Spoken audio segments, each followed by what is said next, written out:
Hello mga mare, ako umuulan. Sabay papakita ko sa inyo. Kasi nabudol ako nito kaya papakita ko sa inyo. Ito nga yung order kong solar light. Nabudol talaga ako nito. Trending ko sa TikTok. Kaya naman nag-order din ako. Umulan sa amin. Maya-maya brand out yan. Tingnan sa amin. Konting ulan brand out yan. So ito, order nga ako ng trending solar light.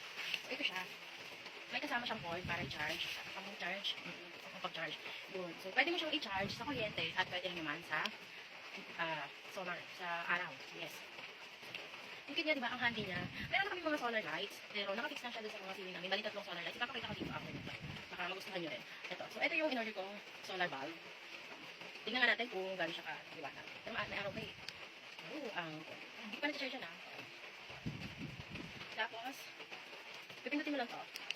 Ayan. Parang medyo dilim siya. Disco light. Pwede na kayo mag-disco-disco. Tiyada. Gusto niya disco light, ito gamitin nyo. Party! Tapos, ayan. Isa-isang ilaw. O, di ba ang ganda, ang cute at ang handy lang niya, kaya pinakantay mo. Pagpabudol ka na rin.